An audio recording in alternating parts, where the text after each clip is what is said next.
Brother, are you all right?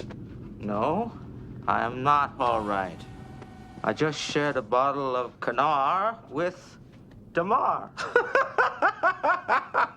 That rhymes. You're drunk. Of course I'm drunk. Nice. That would be a great addition to the soundboard, but it doesn't quite fit the topic for tonight. So, you know what? Maybe in a couple weeks, we'll get into the Tron universe. That could be a fun one. That'd be a good one, yeah. But good evening, everyone. Welcome for showing up, and holy shit, is that blowing out the adjustment bar there. There we go. Now my volume's a little bit better for everyone. As you can tell, we are finally getting let me be honest. I'm finally getting to watch something. Oh, we got a Kennedy in the chat. Hey, Kevin. Yeah, I figured you would like the topic of this one there, Kev, because of your recent post on Twitter that I responded with. Well, hey, quick question. Do we bring Kevin on? Well, he does got a show in 30, so... He's welcome to come in my book. As far as I'm concerned, you can, yeah. Yeah, so, hey, Kevin, if you want the link, we will get you onto the panel, even if it's only for a short bit, because someone finally watched the David Lynch version of the visual media of Dune. Yeah, today is the first day that I have ever seen anything Dune. Poor deprived child. Really? You didn't even see the sci-fi series? Up until today, Dune was, in my mind, a desert planet with giant worms, and that's about the extent of it that I knew. Well, that is a fair starting point, and something that will actually get us started, because the franchise in the books does, for lack of a better term, revolve around the world Arrakis. Otherwise known as Dune, later known as Arrakis, and it's quite the universe that Frank Herbert started crafting.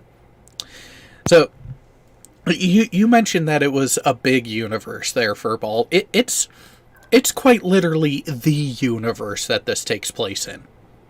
So keep that in mind. Now, the other bit, if you actually... The timeline of the books covers over 15,000 years. Oh, wow. So yeah, when I've said it's an expansive universe throughout all of the novels, I was not joking. And I figured that from watching this, because I know that there is a bigger Dune, there's the books and all of that. And it's impossible to get your entire thoughts into a movie. And there are movies that have been made that in someone's head that were never a book. They tried to cram all of it into a movie without backstory. So I know there's a lot of backstory behind this. And it's hard to cram it in there. So it would be interesting to know the bigger picture. But from someone on the outside, this movie was fucking weird. Welcome to Dune. There are a lot of souls are lich, so yeah. Fat David overlords that float around and take oil baths. Oh, okay. So let's start with that bit of weirdness. The Baron Vladimir Harkonnen is a rather rotund man at the time of the movie. He was not always so. So that belt that you see him wearing that helps him move around, that is a suspensor belt. It actually has essentially 4 anti-grav units on there to literally lift him up and make him bound around. Now in the books, he actually does walk with the assistance of it, but he looks very light on his feet because of it. Now, in the movie, you remember those the floating lights that were always around? Yes. Yeah, those lamps, those glow globes, same technology moves those around as what was helping the Baron. Okay. Now, interesting bit of backstory that is not covered in the movies, and if I remember correctly, wasn't put out in the miniseries, but is noted in the House prequel trilogies, that disease marking on the Baron's face in the movie. Yeah, that was going to be my next question. He was diseased by the Bene Gesserit. So, those bald-headed women with that that special training, they are very much into breeding and bloodlines. Their primary goal is to create this super being that has the culmination of all the genetics of humanity that they can then control to help humanity not die out. The problem with that is you have to get the gene seed. No, Dorn, stay away. You need to get the actual genetic material of all these major and minor houses that is in the galactic government conclave that is called the Landsrod. It's a very feudal setup of government at the galactic scale. Did they do enough on that to get you to understand that aspect of it? What specific aspect? The feudal government setup, the way it's very nobility type of. Yes, yeah. Okay. Yeah. That was very clear. Nobility and somewhat of a caste system and very delineated roles amongst the races. Yes. Well, they're all humans. The entirety of the speaking characters in the movie, they're human. There are no Xenos. There are no aliens in this story. The closest they get to it are with the Guild, who are that group that was clad all in black that first went to meet the Emperor at the very beginning of the movie. That was the Spacing Guild. They have their own wonderful history. But then there's another group that are not shown in the David Lynch movie, but do show up in the Children of Dune miniseries. And that is the Bene Talax. They take genetic fuckery to a different level, but still human. But so, you were introduced to the Reverend Mother. God, what was her full name? Gaius Helen Moheim. Yes, I remember Helen Moheim. It was the first name that I drew a blank on for a moment there. She was the one to actually have intercourse with the Baron to get his genetic material into the Bene Gesserit breeding. Yes. To get it into the Bene Gesserit breeding program. Now, here's where it gets really messed up. As if it wasn't messed up already. So, the woman who basically tried to psychologically torture Paul Atreides is his grandmother. The Lady Jessica is the daughter, is the child of that pairing between the Reverend Mother and the Baron. Now, as was noted... I need a flowchart or a family tree. Oh, this would not be a family tree, this would be a family web. So, the reason why I bring this up, because the Lady Jessica is the direct child of the Baron Vladimir Harkonnen. The blood feud enemy of the Harkonnens are the protagonists of the story that we start out with, the Atreides. The young son, Paul, who at the time we meet him in both the first book and the movie, he has just turned 16 years old. Keep that in mind. He is 16 years old during the events of this. The plan of the Bene Gesserit is to... What was for Lady Jessica to produce a daughter that could then have been wed to Fade Rautha, the nephew of the Baron. Thus ending the feud and potentially securing both bloodlines being under the Bene Gesserit control. Instead, the Lady Jessica bore a son because of her love of the Duke Leto the Just, and completely threw the plans out of whack for the Bene Gesserit, which is why she was getting such flack at the beginning of the movie. Okay. And yes, Kevin, Fade was played by Sting in the David Lynch movie. You were not seeing things. That was Sting. It was Sting that ended up having a frickin' knife through his skull. Now, funny thing about that knife, it's not just a knife. It's actually called a crysknife, which is formed from the tooth of a sandworm. Ooh, I'd like to know the story of how they got that. Oh, the Fremen are really interesting in the entire lore of Dune.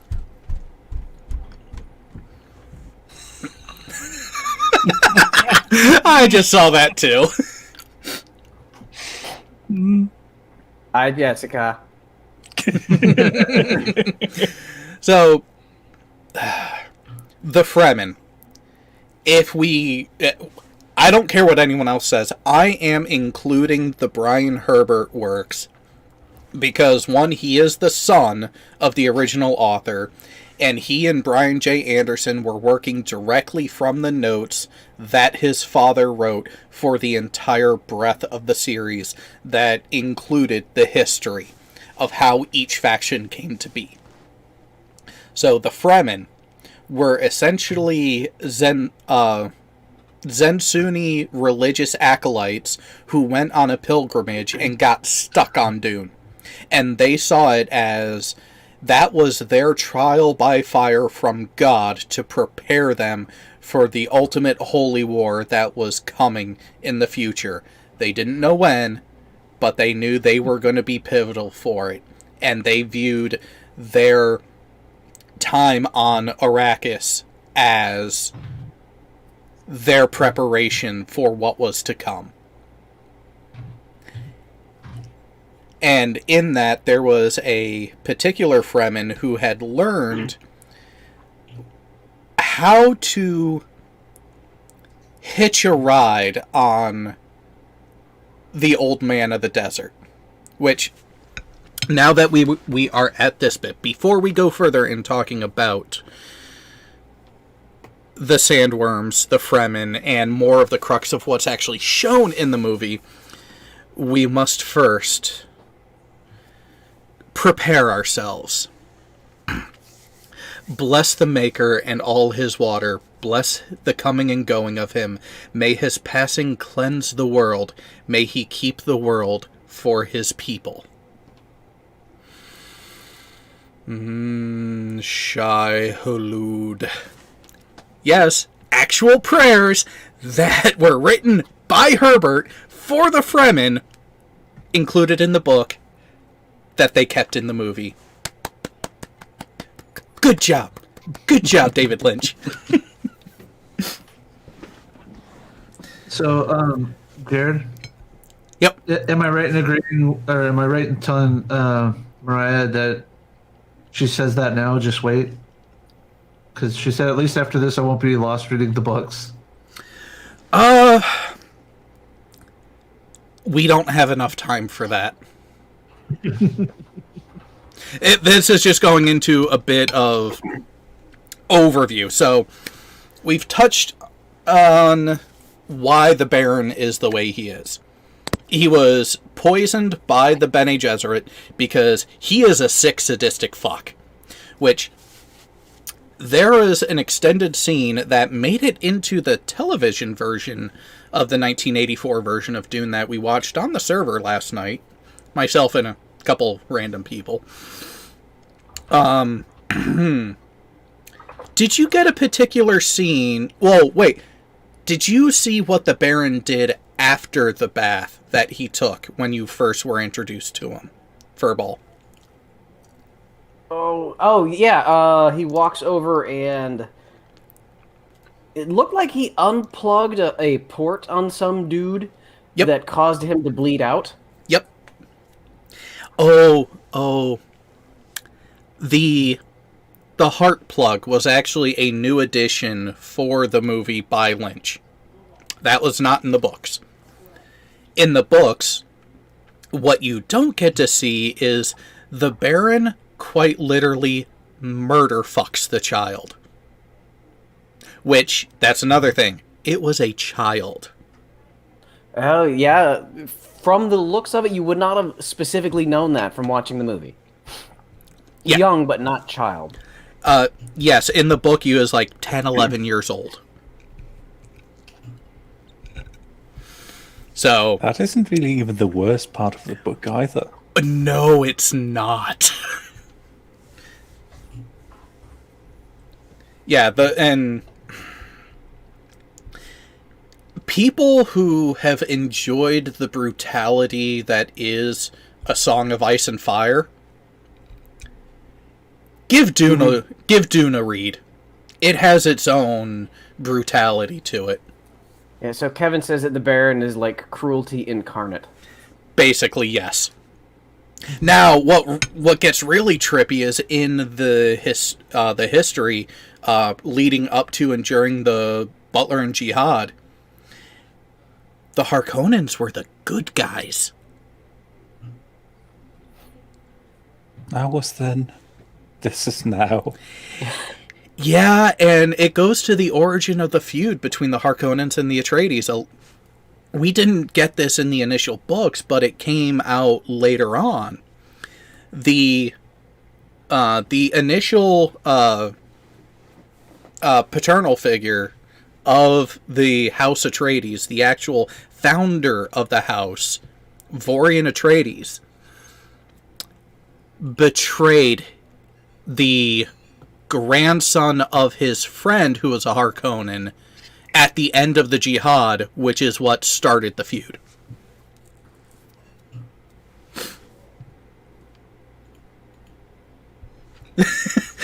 You know what, God's Auditor? You have a fucking point. Give me 1 second. Are you sending him the link now? Yeah. But I think that just to cement this as well, let's just bring up one of the other things that happened in the book, just to show that the Harkonnen aren't just cruel towards other people. Feyd-Rautha tried to assassinate his uncle, the Baron Vladimir Harkonnen, by sending him a slave with a needle implanted in his leg where he knew that the Baron would actually touch it. A poison needle. They're not really friends. Well, and it actually shows that that was Feyd's preferred method of getting rid of someone, because how did he try to get Paul during the single combat at the end of the movie? Grapple him enough, have that hidden blade pop out of his hip, which was a poisoned blade, and would try to use that by being just close enough to just get him enough to get the poison into his system. Little did he know that Paul by then had already converted the water of life, which, yeah, prior to him, every man who has tried and failed? No. Tried and died.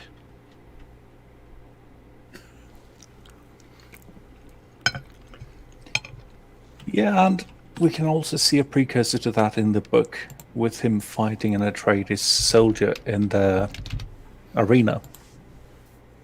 And once again, yep. poison.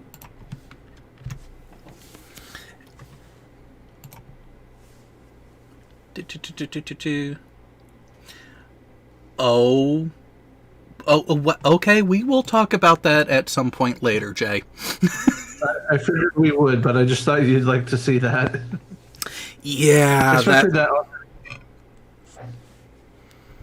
Yeah, that'll be an interesting one. So, welcome, God's Auditor. I see you're you're rather excited that this is the topic for this week.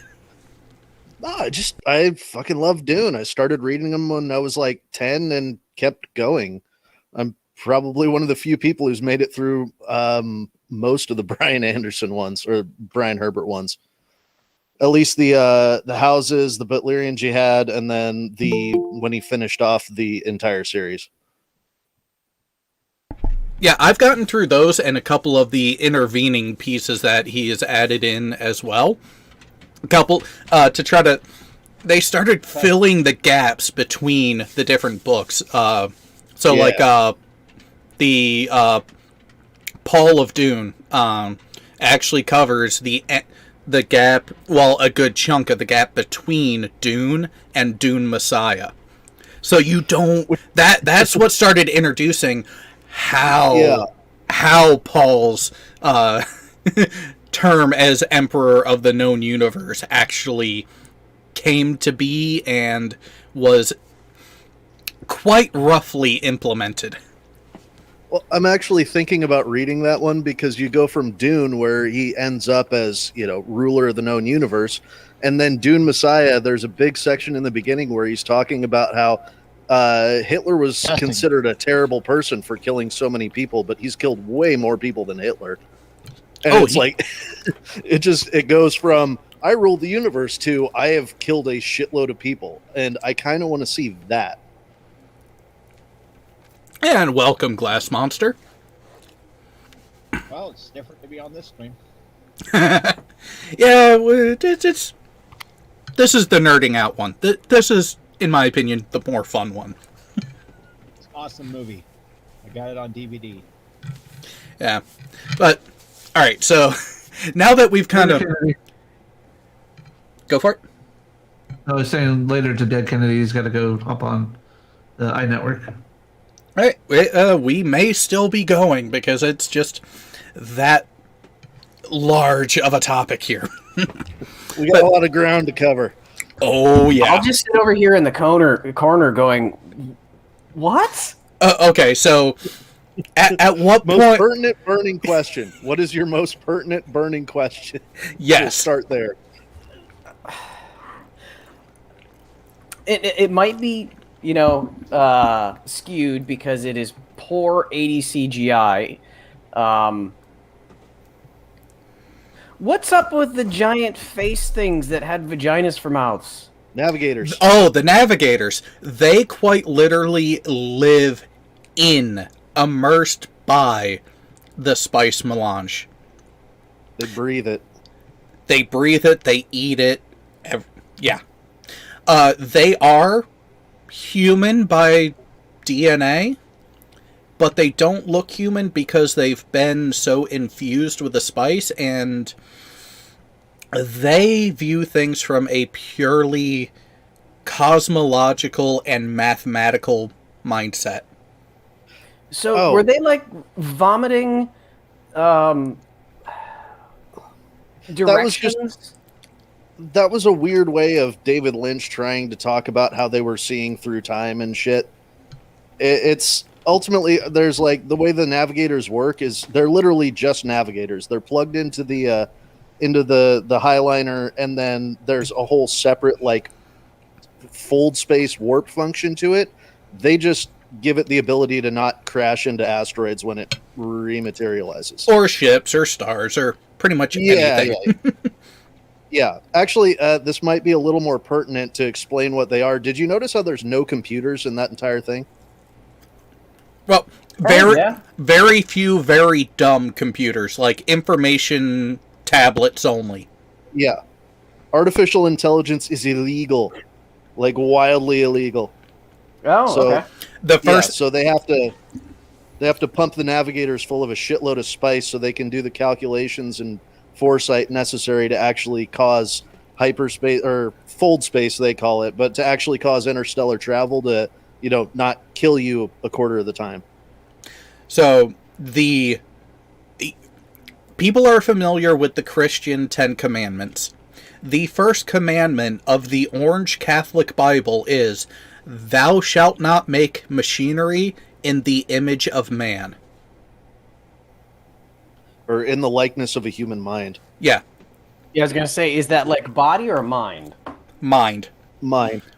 Okay. And They have, So you have these giant faces of bow with vagina mouths that control your ships? just that is navigate the pretty ship. accurate. Just navigate the ship, but yeah. So those Wow, guys they're that really fucking high. yes. All the time. How much Think of drugs? it like All the drugs. think of it like the two guys controlling the ship in Heavy Metal, except with spice. Yeah, imagine if you needed cocaine to drive a cruise ship. It's not just driving the cruise ship though. It's you're able to teleport the cruise ship anywhere that you can actually put your mind to. That was gonna be the Yeah. question. Are they? Is it navigating it or is it moving it through time and space? They Just are navigation. it's just navigation. There are actual engines that do the fold space operation. The Okay. navigator provides the direction that they are going. At least for like the first Well, 10,000 it's on years of the spice. series. Yeah, the Actually, that brings us to a great point of what the navigator said to the Emperor when he first got there. We just came from Ix. There's a lot. There's a lot of interesting technology on Ix. Much better than Riches. Riches and Ix are the competing technological conglomerates of the entire known universe. They've actually been trying to come up with a navigational computer that will do the job to replace the navigators, to remove the dependence on the Spacing Guild. Because the guild has a monopoly on all commerce in the universe. Because they're the ones that, can transport shit.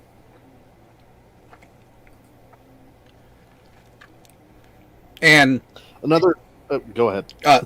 and they do that through the Chom conglomerate and actual contracts out to the ruling houses of different planets, which is why we start off with this huge thing. The prime contract to have is the fiefdom of Arrakis, because the spice melange that lets all of this happen is only found on Arrakis. And the house that has control of the planet has control of the export of it. They get a large chunk of the profits. Yeah, I read a Forbes article a while ago that rated Chom as one of the largest fictional companies in all of fiction. Yeah, I can agree with that I thought one. that was pretty funny. Yeah, it's a multi-galactic empire, and they control all of the trade that goes on. So yeah, it was terrifying. Which ones did they actually class as being larger? Say what? Which ones did they class as being larger? I don't know. I think it might have actually been the largest one, but I haven't read that article in a few years, so I could try and look for it. Mike71 asks, who had the spice first, Dune or Star Wars? Dune. Dune by what, 10, 15 years? Now, Yeah, I at would least say, a decade. Are they different? They're different, though. I mean, it's a different concept. It is. Yeah. Okay. Oh, yeah. According to the Forbes article, Chom is the largest fictional company. Followed by, you're going to love what number 2 is. The Umbrella Corp? Acme Corporation and Looney Tunes. Yeah, I can actually see that. Yeah, I can't argue with that one. Guaranteed. Acme Well- Cannonball. Technically, I guess you could say that Dune's spice is super weed in space. Yeah. Given that you have not just the spice itself, you also have the spice residue, etc., that you can actually use to build things off. Yeah, spice is cocaine mixed with oil. Yeah. I was gonna. You got to throw the petrol part in there. So, The worms, does it not? This is an awesome list. I okay. got it. You like that list? This is an amazing list. I love this. This is a side chat, a side quest. I don't know if we want to go into it or not. Yeah. Oh, I think let's this just list take a is look gonna at- derail the conversation. Hang on. Chom, Acme, Cybernetic. Yeah, I saw it.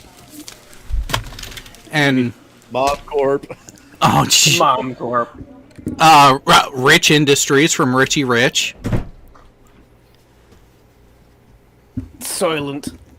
Hey, right there, Umbrella Corp and Wonka Industries. Wow, I'm kind of insulted that Stark Industries is like Not higher. way below Umbrella. Yeah. Oh wow. Well, no, I could see Umbrella is bigger than Stark. Umbrella had cities. Come That's on now. true. We got Globex here, Globex should be a little higher. Definitely higher than VirtueCon. Oceanic Okay. should not be on there anywhere. It's a fucking No. airline. I was about to say that this list lost all credibility with me when Oceanic Airlines is on there, above Cyberdyne, above Green Gods, above Oscorp. How big is the by and large corporation on? That apparently that- It's not on the list, but it should be because they were effectively the world's government. yeah, no kidding. The question is, did someone actually do the budget so you could find out how much it was? I was thinking of the movie Wall-E. Yeah. Oh wait, you know what? I got it. Oh, There's yeah. a reason why. Because since they control everything, there's no actual economy. No, that's true. They just run it all. All right. We'll give them that out.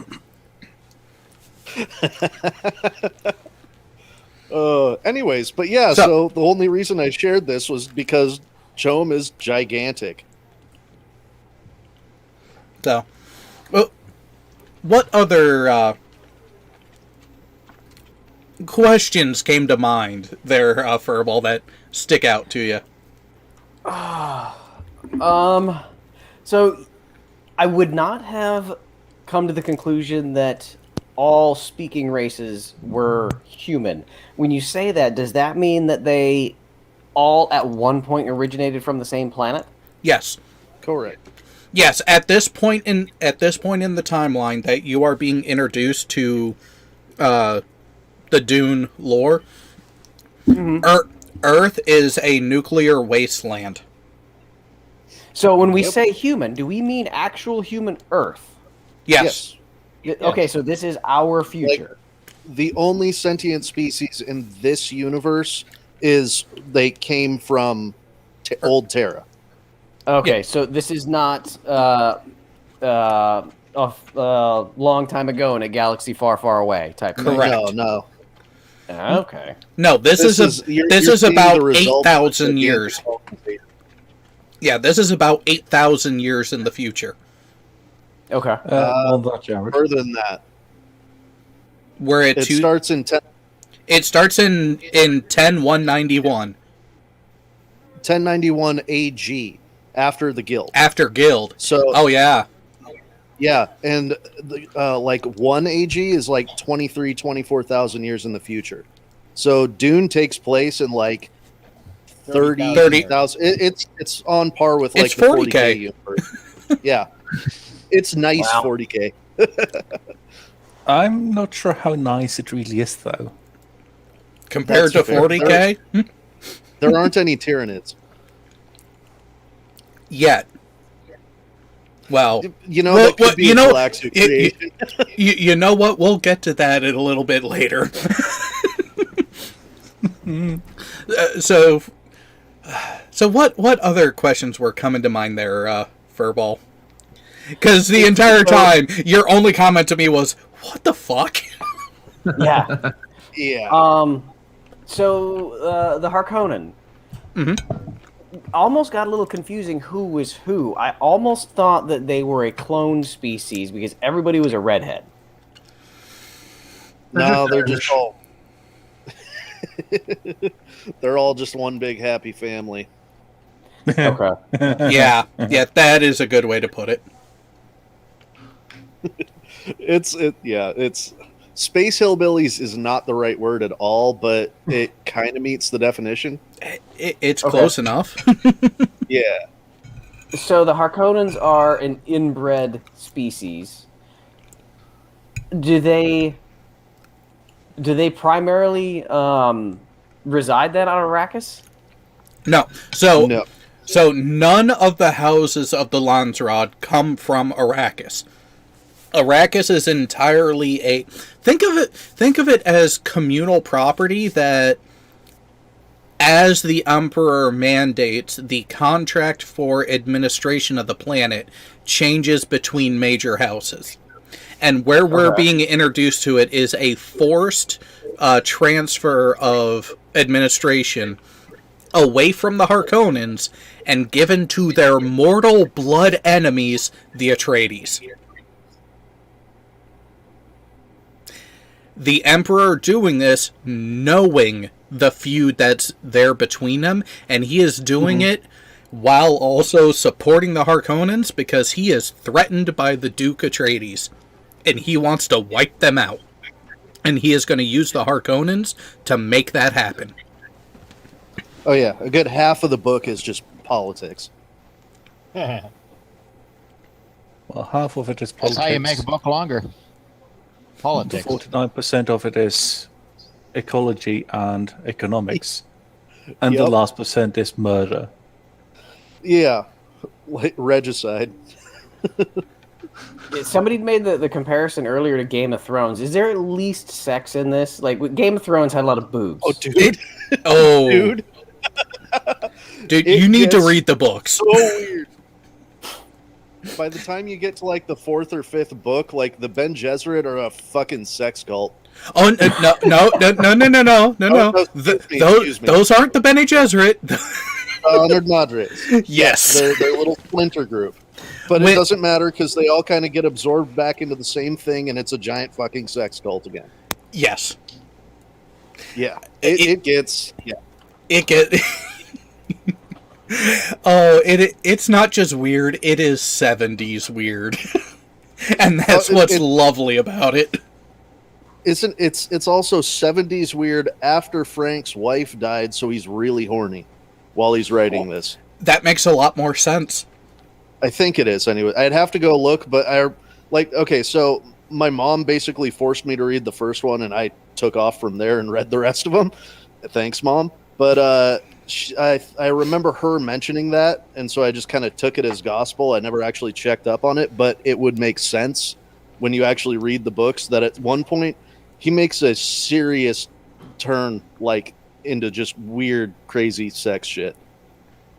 Yeah, and it's during the God Emperor. It's during Book 3. Yeah. That's where it starts. The fifth book of Hitchhiker's Guide. He was extremely depressed at the time, and it's not as happy as the others. I wonder why. It's kind of like you can tell which drug Stephen King was making just by the book you're reading.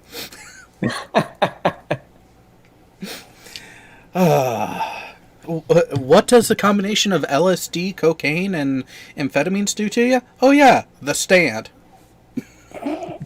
Or Misery. Ugh. I have images of hobbling anytime you. Yeah. This is for your own good. They do Misery that in was the Dune, don't they? What's that? They do some hobbling in Dune, I think. Kinda. They do weirder shit. Oh, like the chair dogs? Chair dogs was a weird fucking concept. And then was it like the footers or whatever? Yep. Yeah, those was that shit got really, really, really weird. Just yeah. Which I will give the miniseries credit for getting the look of the futars that were sent after the twins. Visually, that's what I pictured in my head, based off of the descriptions in the book. Wait, were they that early, or are we talking about different things? Because I swear that wasn't until like Chapter House. No, well, they were more prevalent, but the Are hunter. you thinking face dancers? No, not the face dancers. The face dancers is a separate thing. I'm talking about the creatures that were specifically bred to hunt the twins. Yes. And sent to them on Dune. If you actually look at the descriptions then and later, they are the precursor to the futars. Okay, all right, that makes more sense. God, I need to go through the whole series again. Jesus Christ. Yeah, by the time you get to the end of one book, you're looking at something, you're going like, wait a minute, did they already cover? Shit, I got to go back. There's just too much there to keep it all straight You in have your to take head. notes. You know, it's funny you mention that. I've slowly been working on reading back through all the books to actually make a actual timeline of events that happen, both minor and major. And yeah, there.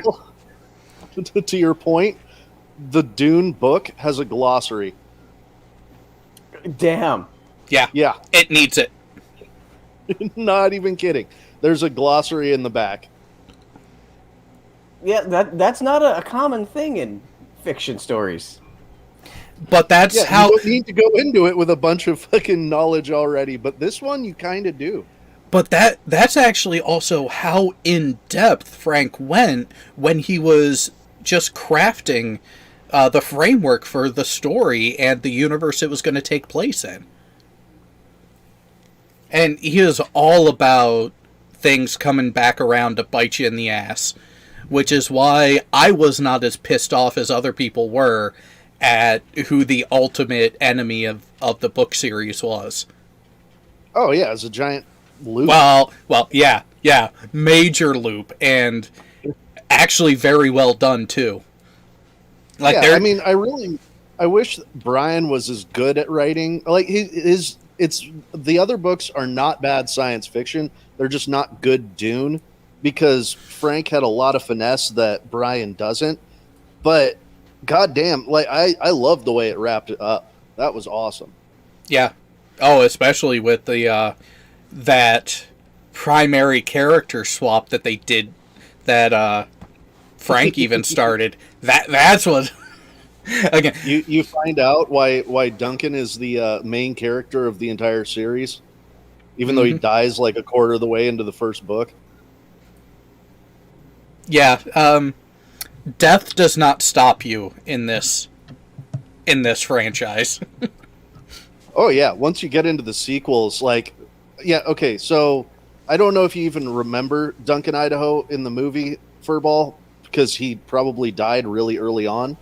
But it's what would you describe him as in terms of like character in the movie? I mean, you and I can talk about how he's, the Atreides sword master and shit like that, but Furball's not going to know who the fuck that is. He was the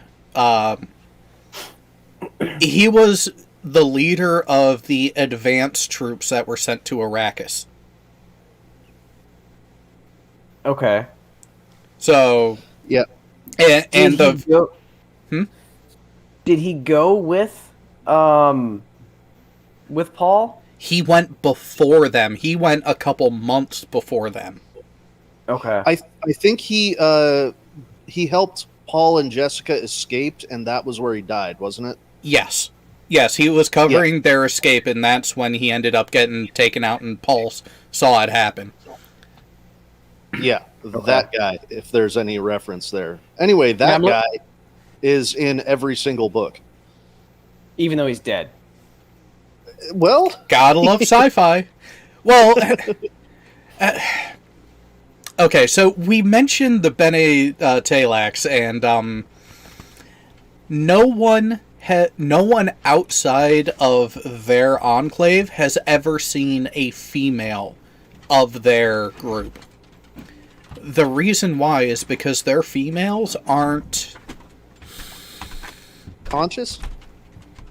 Parts of normal society, shall we say. They're furniture. Oh no, they're not even furniture. They're tools. They are apparatuses. Yeah, they quite literally, they are axolotl tanks. They are nothing but incubation chambers. Yeah. For whatever they're trying to make. Well, that's not nice. No, it's fucked up. This is wildly fucked up. You don't find that until like book 4, I think. Nah, 3. 3? No. Actually, the axolotl tanks are mentioned in... No, they're mentioned in Messiah. But we don't find out what they actually are until God Emperor. Yeah, there we go. Yeah, so they just basically they couldn't figure out how to, genetically create mechanically create a organism replication chamber that was as efficient as the female womb. So they just decided to, cut out the middleman, so to speak. There's a lot of other perks that come along with having, functional women. Yeah, they kind of at least in my opinion. Yeah, You don't know about the shapeshifters, do you? Oh no, we haven't. Tell you that you can't commit sexual crimes in heaven because there's no want of sex in heaven. It's kind of like that, but a lot more fucked up. Yeah, Leon, we've only mentioned the face dancers by name. Yeah. Google's face dancers. Oh, yeah. There are. You might want to be careful with that search term. But yeah, in universe, in Dune, out. So you have humanity as a whole. You have the human species as a whole. The known imperium, the known empire. Sorry, the empire of the known universe. We don't know what's beyond the known universe at this point, but we ultimately end up finding out in God Emperor, the son of Paul. So he ended up having twin children. Yeah. Just before we get further, Leto II, Paul's son, makes however badass you think Paul is look like a fucking toddler. Wimp. Yeah. Dude.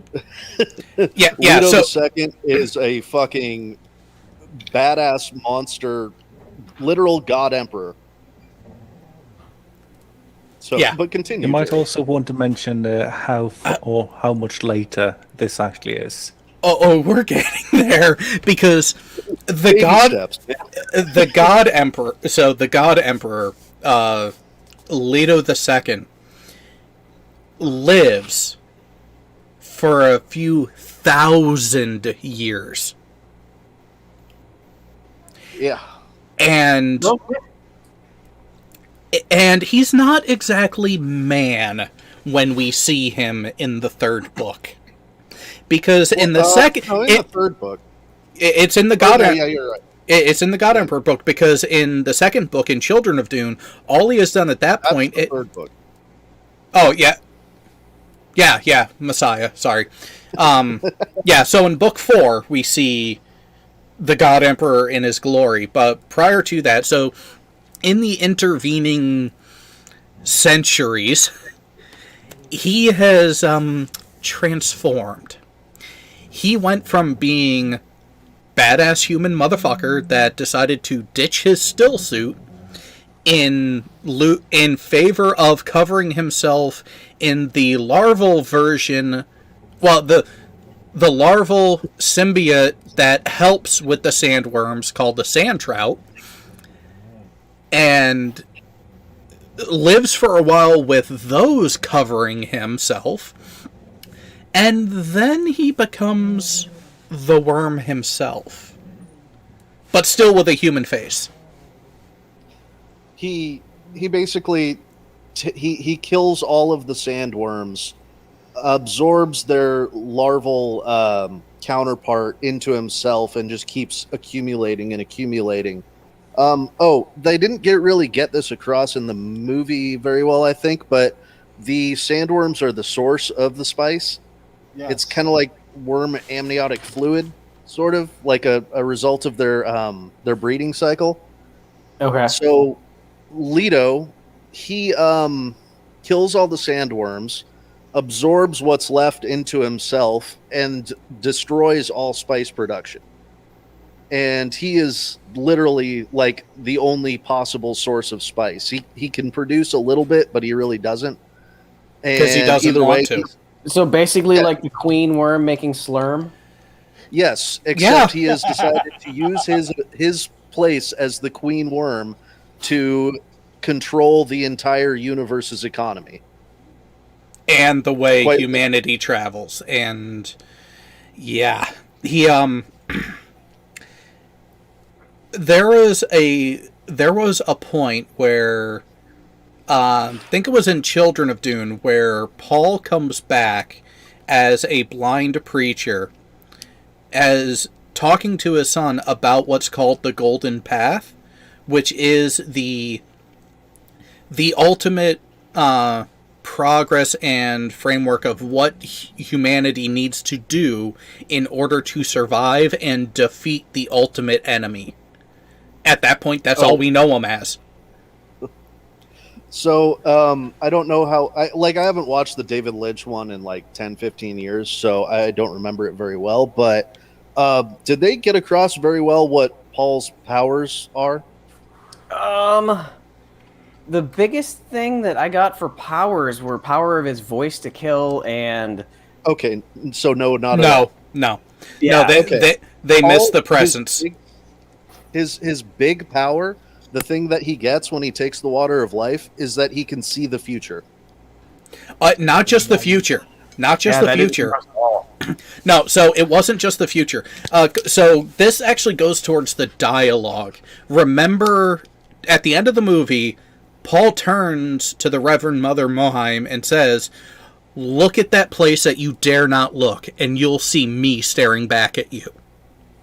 Yeah. What that's in reference to is when a Reverend Mother becomes a Reverend Mother, that transmutation of the water of life, what actually happens is the Reverend Mother is absorbing the knowledge of the one passing that we see that happens in the Siege, as well as being able to look through your genetic memory to have all the memories of your entire bloodline that has led up to you.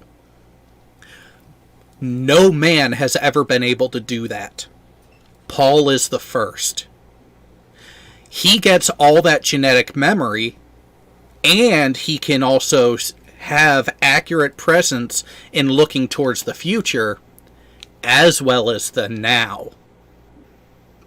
On top of the Bene Gesserit training, which is actually what took place, what the weirding module took place of, and what he actually used to literally shatter the body of Feyd-Rautha at the end of the movie. Yeah, none of those other powers came through in the movie at all. Yeah, like oh god. Okay, so this was a little thing that I'm not 100% sure of. That place that they dare not look, wasn't that literally the future? No, it was the male genetic memory. Okay.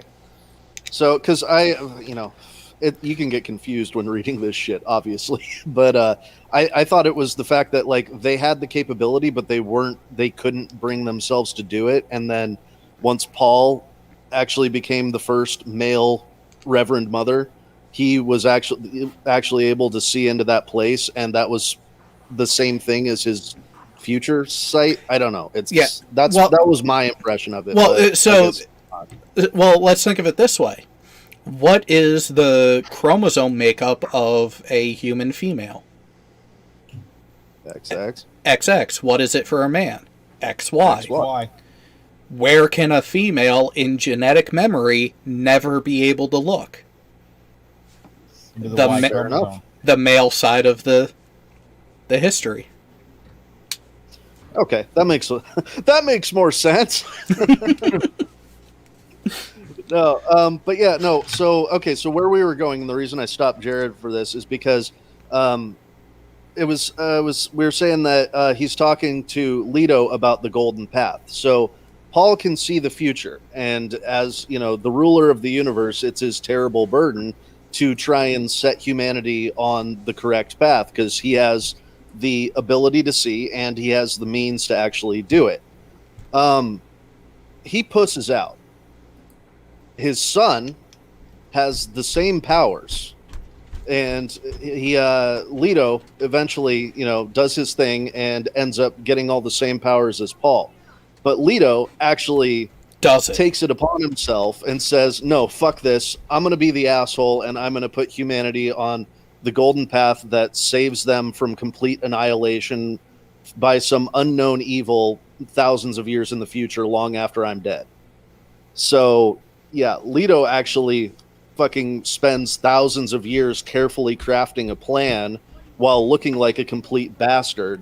And I think one of his quotes in God Emperor is, when people come back and read this, they'll find out that I'm not the monster that everyone thought I was, or something to that effect. Something to that effect, yeah. Yeah. So yeah, Leto is. I'm trying to think of an analogy in other media that describes what he does, but I'm not coming close to anything. He's an anti-hero in the sense that he's not Like seen Spock. as a hero, but when you look at what he ends up doing, it was for the better good. It was what needed to be done.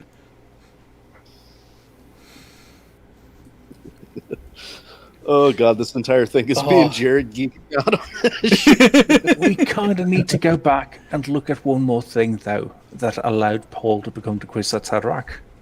And it's also related to why there's no computers in the Dune universe. At least not any advanced computers. What you have instead of, computers in the Dune universe The is Mentats. mentats. Ah, yes, They're yes. pretty much they're a collection of people who have been trained from birth in order to advance their own mental faculties, going through many, many, many calculations, spending, I can't remember, was it 100,000 years in their own mind in order to just mull over something? They can. They were... another rich history, because... No. That's going to be a topic for another time, because I don't want to ruin it. No, the history of the Mentats is a whole other thing that we... No. We could do an entire show just on that. Dude, we could do an entire show just on the competition between Richesse and Ix. True. Yeah. But just adding there, though, what you have there with the mentats. Nice. Paul was supposed to be a mentat, or rather, he was trained to be a mentat. To be a mentat. Damn it, Jay. I want to hear what Leon has to say. And well, he didn't really know this beforehand, but his premonitions kind of started giving him that idea, which essentially allowed him to become, the Kwisatz Haderach in the end. But he wasn't the Kwisatz Haderach. Not technically, but He was better.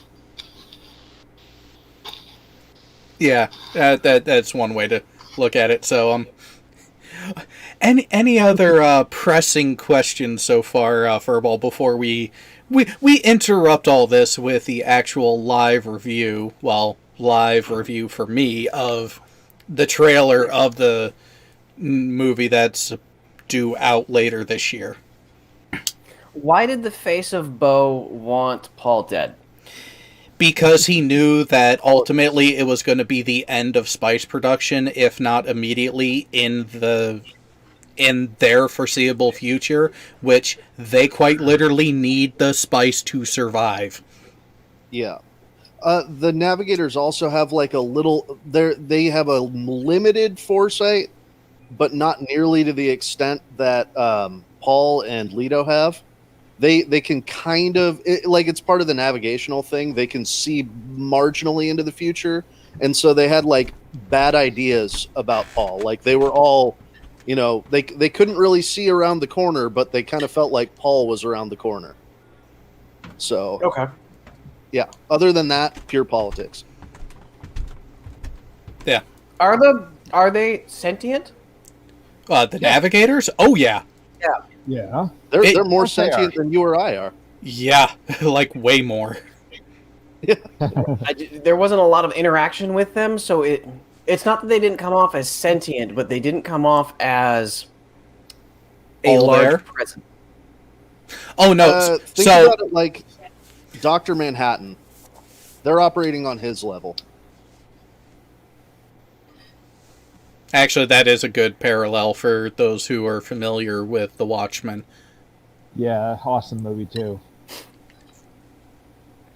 But yeah, the Guild Navigators are the creme de la creme of mental faculties for the Guild. The actual little peons around them are just support staff. They're trainees, kind of. Yeah. How do the navigators mate? They don't. They don't. They don't have dicks anymore, dude. I mean, hell, they barely have arms or legs. Yeah. I Are can make they, it easier at times. Second football? Are they have infinite lifespan? No. No, they have a prolonged lifespan because this is one thing about Lynch that I didn't like, because it's not just the spice, it's the geriatric spice melange is the actual name of it. Its full name. Yes, it is. Okay, so it extends your life. Yes. It has And those capabilities. Well, if you add it to your diet even in a small quantity, it will increase your natural lifespan and will keep you healthier longer. Yeah, as long as you keep taking it. But Yeah, so the emperors, like the emperors with the access to unlimited spice and the best healthcare and stuff, will live around 200 years old. 2 to 3, yeah. Yeah. Navigators will go 2 to 500. Unless, well, no, we're not going to talk about the Oracle yet. That one's okay. That's some weird Brian Herbert shit that I felt was not needed, but I guess it made sense. It was from the notes that Frank wrote.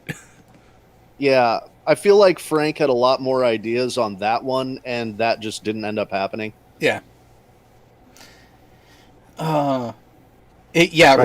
Rodent No Last Name actually has it right. The Navigators could see a very limited number of the possible futures, whereas Paul could see all of them. Everything. And because he had the training that would have made him a Mentat, had he been able to go that route and start using the juice of the Cepho, he could see even the way he could see all of them, and he could analyze all of them to make decisions on what nudge and what direction do I need to go. No, well, okay, that's not completely accurate. He could see a shitload more than the Navigators could. Paolo ended up seeing all of them and went into a fucking coma. Okay, fair point. Yeah. Paolo saw literally all of them and just stopped. And so, but that was a result of the super spice, which that's a whole other fucking Yeah, that's a whole nother ball of wax, because the Bene Tlaylacs were here, try heroin. Let's get some of this spice and we'll just add it to our weed. They tried making their own spice, and it caused its own level of difficulties at all bits. I mean, what was it that happened to that navigator that they had in the artificial spice the first time they tried using it? I think. Oh, I don't remember, but it was bad. I think he took the highliner through a star. Yeah. I remember there was being some seriously bad shit with the artificial spice. Well, it can't be all natural. All natural is the way to go. Yeah. Well, they ended up managing to perfect it after 10,000 years of trying. Well, just a little bit of effort can go a long way. Well, yeah. And a lot of effort on a long-term scale. Yeah, a lot of shit in this series is measured in terms of how many centuries or millennia it takes to accomplish something. They got goals. Yeah. You're saying they play the long game. They're China. Very much so. Yeah. Jesus. All right. Any other pressing questions at this time, Furball?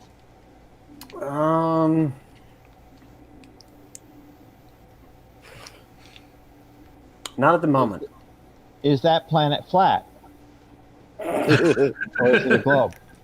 Arrakis is flat. Or a disc? Hang on. Where's that eject button? Oh, another fun little tip before we get onto the trailer is the way that the navigators, the way that they get your entrance exam for being a guild navigator. They toss you in a gas chamber and fill it full of spice gas. If you don't almost die, you can be a navigator. If you don't almost... So, if you live happily...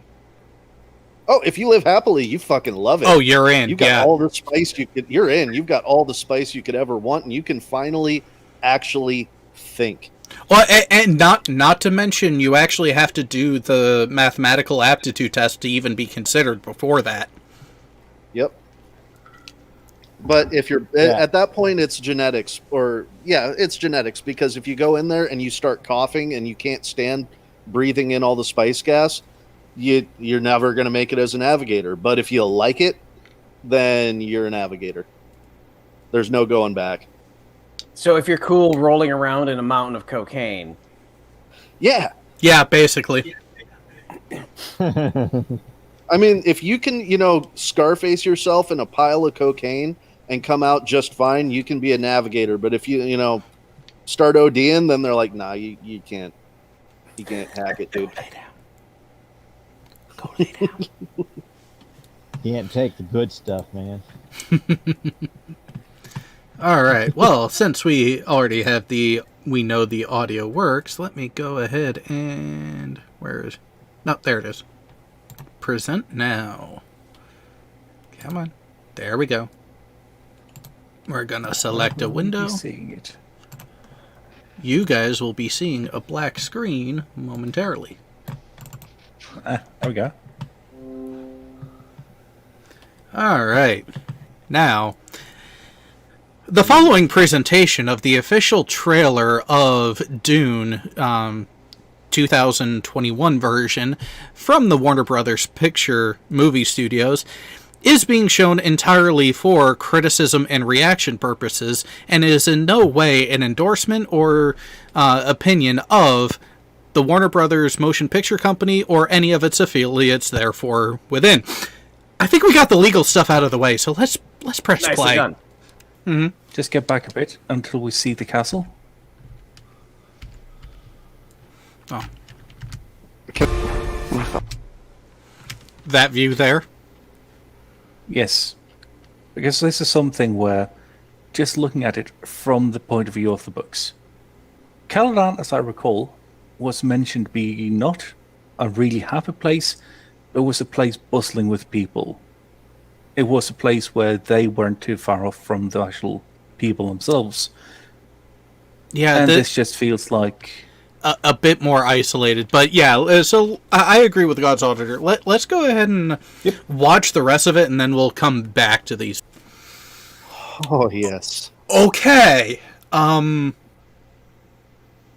Couple issues, but wow.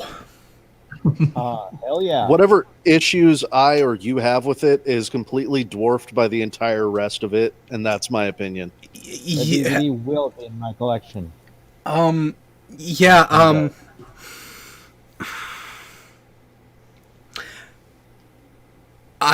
I really think my couple nitpicks from this are really... I hope they end up being exceptionally fucking minor in the grand scheme of things. Now, I will agree with a comment in the chat from Road No Last Name. They did kind of puss out by changing it from Jihad to Crusade. But, and that doesn't bother me at all. It accomplishes the same thing. Again, I think the nitpicks, my hope is that these nitpicks are going to be minor. Let's start out with the good things. That image of the sandworm. Lot fucking better than I expected. Yeah. You know, for making a brand new sandworm image, I don't mind that one. Yeah.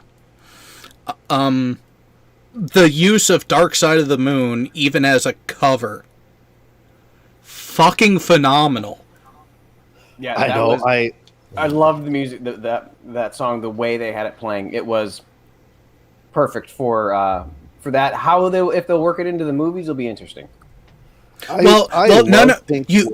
You already know how they're going to work it into the movie, because when they first get out to the desert and the visions leading up to it from Paul, he keeps looking at the second moon and that cratered image on the second moon that looks like the desert mouse, which is where he ended up picking the name Muad'Dib. So that's why I actually got chills when they got to that part of the song. Towards the middle to the end of that trailer. I got fucking chills from that. Holy hell. With the ships going into the explosion and stuff, that right there was like, oh god damn. Because I love Pink Floyd. I've listened to Dark Side of the Moon beginning to end more times than I can count. And seeing that happen in the trailer of my favorite science fiction enterprise of anything was just like, those two things together had special meaning for me, and we're just watching the fucking trailer. Mm. Yeah. Now, I completely wore 2 copies of Dark Side of the Moon on cassette. Nice. I have it on vinyl. See, and that's now. So I have a digital recording of an original vinyl, so you get the full warmth of it, but I can play it on loop, and it never wears out. Yeah. Now, no, you get the full flavor of the vinyl to a degree. It's better, yes, but not perfect. True, I will give you that, but that imperfection is offset by the fact that I can loop it, or I can loop from Dark Side into the wall, and then back into Dark Side. There you go. So anyway, I could do that. So this trailer was fucking badass. What did you hate about it? What were your nitpicks? Oh, okay. The nitpicks. All right, let's start with. Okay. You know what? They're not shield belts. Hang on. Let's start with this. We didn't get to see how the shields were actually being admitted, but this is where I will give modern visual aids and technology the thumbs up here. Having the personal shields look like this, good on you. That's a win. Billion times better than the original. Yep. Yes. But shit, here it is. Here. Okay. The original looked like I was looking at Minecraft. Well, it was 1984. Shit, they look a million times better than the Sci-Fi Channel one too. Yes, the personal shields do, and this is where I'm going to end up agreeing partly with No Last Name when we get to that. But before we get to the rest of the costumes, this setting for the castle on Caladan. No. Well, hey now, you don't know if this is the Castle Caladan. This could be one of his summer palaces. There was only one palace on Caladan. They were a humble house in how they managed things. They had other little little Airbnb kind of shits in various places on the planet, though. They had other cottages. Airbnb. I speak almost entirely in analogies. Okay, so. Yeah. So here's the thing. The way it's presented, it is that this is a primary location. During the first book, the only places on Caladan that we actually end up at are the palace, the spaceport, and the town between the two. This does not fit that setting based off of the books and the other adaptations of it. So to me, this is where, like I said, hoping it all ends up being minor in the grand scheme of things, but this is part of it where you can swing and miss, but still hit a home run. You should zoom in on it. That's not a dinky little palace. That shit is built into the side of that mountain. Yeah. I can see that, but again, here's the thing. Their palace was not that far away from the main population center of the capital of the world. No, that's what I'm saying, is that like that palace that you're seeing, that's not like a 4-story palace right there. That's okay, so the lighthouse in the lower left-hand corner, think about how big that has to be, and then extrapolate to the rest of it. Oh, no, I am. But see, here's the thing. The visuals that are being presented, it's starting to show that there are some swings and misses. There are some foul balls here in the art direction. And sure. And this is just, again, this is very minor. I'm starting out on the low end. I'm starting out with the simple misses that, honestly, in the grand scheme, can end up being glossed over. But it does piece together into, I hope these fears of mine are unwarranted. Yeah, at this point, this is a lot of my suspension of disbelief talking. So, I mean, I'm trying to justify it in my own head how it's not the same as the Dune that was in my head when I wrote it. Mm-hmm. But yeah, this is stuff that I can totally let go and not care about. Like, what's her name? Like Kynes being a woman instead of a man. Couldn't give less of a shit. Doesn't fucking change the character at all. You'd have to think about one thing though. It might. When it comes to trading. Go for it, Lee. Well, it depends on how they handle the character in addition to. If the character still is presented and handled in the appropriate way, and all they did was change the gender, then great, I agree with you. But if they fuck with the character beyond just that, that's where we end up having issues on the writing side. Well, and at that point, all they have to do is give extra lines to fuck it up. Because the character was not a big character. No, he wasn't. Yeah. So, moving on. Or if anyone else, whatever, go on. Go, Liam. With this, though, we have to remember the Atreides were essentially the opposite of the Harkonnen. Where the Harkonnen were kind of just mistreating their people, using them as slaves or playthings. The Atreides actually loved their people, and their people loved them. I can't remember where in the book. I think it was in the first quarter or something. Oh, first 10th of June, where they mentioned Paul being out and actually helping the fishermen.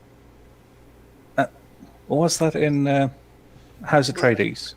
It was that was in the house. That was in the house books.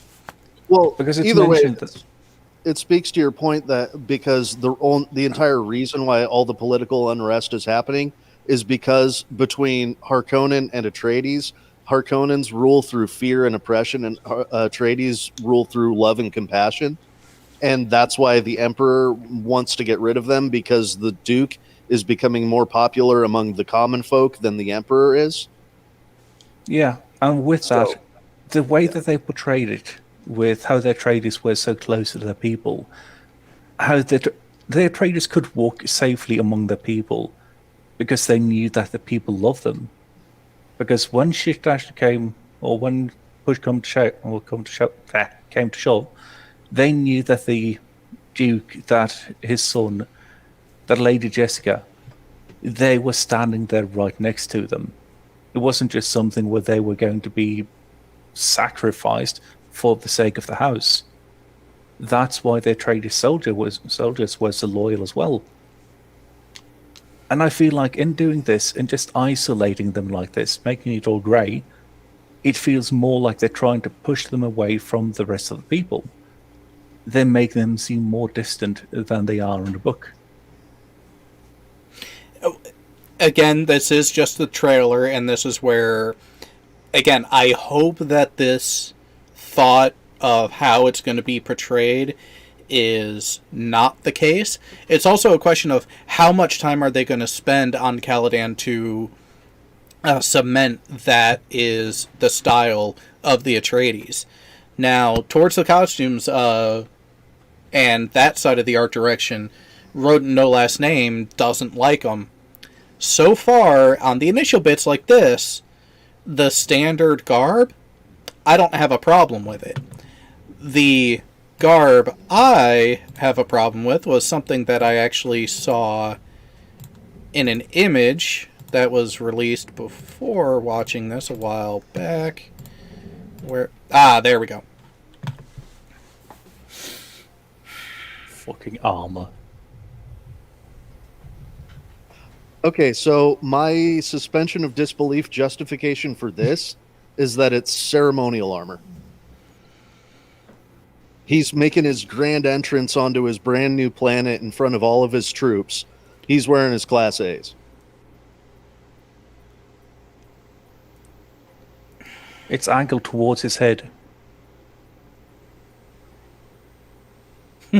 Ceremonial.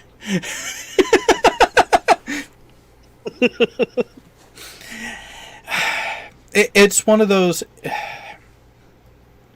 The Atreides did not wear armor similar to this, but if this is a standard that they're establishing that the Atreides troops, even in some way, wore, that, because keep in mind, we get some visuals of the Atreides troops in action. The Sardaukar and Harkonnen troops are easily double to triple in robustness of what they wore. And we didn't get a good view of that. So this is one of those... I hope this is just something that can be easily passed off as that, and was just something that the art director or a specific costume designer was just trying to flex. Which I could let that pass. But if it ends up being part of a larger issue with art direction throughout the entire movie, then I'm going to have a problem with it. I'm not going to hate the movie for it, but it's going to grate on me like sand in a stiff breeze. If I can forgive the Sci-Fi Channel one for having the Sardaukar wear chef hats, I can forgive this one for this armor. Again, art direction, I can leave it be if it's only minor things here and there like that. Which, so far, what I've seen in this, art direction-wise, there's only been a couple misses. Overall, they still have hit the trailer out of the park. Like even this here. Where this looks to be a more functional uniform type that they would be wearing. So, hey, good on ya. I've got a similar shirt to that. But I like it. Is this Bautista as the Raban? Beast? Raban? Great fucking casting. Oh yeah, I was excited about that. And also Momoa as Duncan. Initially, I was on the fence of. He looks to have more of the personality that Duncan would have, in my opinion. Oh, Rodent brings up a great fucking point. Okay, yes, I will give you that. However, they didn't know about the shields, though. Or when they arrived. Yes, when they arrived, they didn't know so much about what attracted the worms. They just knew they were attracted to certain things. What else do we have? Okay. Now, of character changes, going from the visuals of Dean Stockwell to this, for Yui, I don't see a problem with that. Yeah, I don't care. So, Isn't he supposed to have a ponytail, though? Again. In a ring on his shoulder. I don't remember that detail from the books, and as such, I probably am forgiving of it. I think you're right. He is. Yeah, the ponytail is supposed to go down and loop up around the shoulder. If you want to get extremely pedantic about it, but that's where something like a hairstyle like that, I can give it a pass. But again, this is where if you're making only subtle changes like that to a character, great. When you start messing with the core actions and actual framework of the character, that's where I start having problems, which is why with Kynes, I'm leery of the fact that they changed the character's gender, but if that is all that they changed, then great. I can deal with that. However, it makes me wonder how much they've gone away from the regressive political landscape that was actually established in the Dune universe, because it is supposed to be very patriarchal, very feudal, and in that instance, a woman would not be in an imperial position like that. So that's where I'm wondering, what else have they changed? And that's where my doubt and fear and pessimism comes in. Yes, Paul is supposed to be 16 years old, and I will say the casting that they made here was more age accurate than Kyle MacLachlan in 1984. Even though they're the same age, aren't they? I think Timothy Chalamet is the same age as Kyle MacLachlan was when he was in that. Yeah, I don't know, but Timothy looks younger. I know.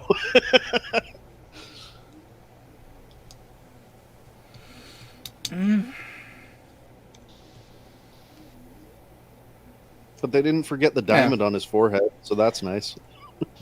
True. And again, I think he would look way cooler with the long hair, though. But at the same time, with the darkness of it, there might end up still being there in some way. Well, I mean, did they remember his tiny briefcase? I don't really care. I just wish that they actually remember the fucking when Paul gets the Bible.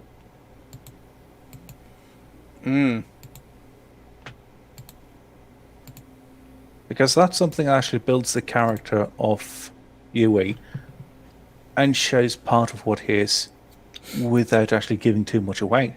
Yeah. Now, what about the still suits? They're fine. I think they look way better than the 84 version, because they actually seem to go up and around your head where you would lose a lot of moisture. Well, that they have the hood built in, which is something that they mentioned in the books. They put it into the miniseries, but not exactly in the best way. And didn't have it at all in the 84 movie. Yeah. In the miniseries, I mean, I have to. I am forced to forgive a lot in the miniseries. Yeah. So. Icarus saw the miniseries Children of Dune, which, it's not that Paul's eyes went black.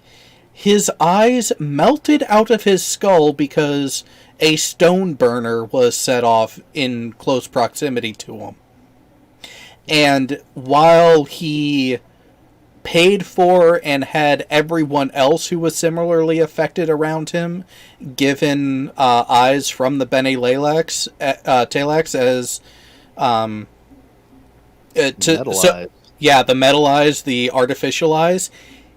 Paul refused them because I don't need them. Which was kind of bullshit, but also not. Later, he didn't need them. Well, later he needed them, but that's why he ended up walking out into the desert, because he thought he lost all his prescience and not just a minor glitch of it because of the birth of his twins. But details from books later on. I also just love the concept of the stone burner. A nuke with a dial on it. Get back a little bit. It can either blow up something as small as a little city, or it can light the atmosphere on fire, depending on what the settings are. Yeah. So, are you going towards the Thopter? Yeah, the Ornithopter. Okay. If they do it well. So, here's my thing. I see, again, a nitpick towards art direction, so far only. The 1984 version, too much like Flash Gordon, it fucking sucked.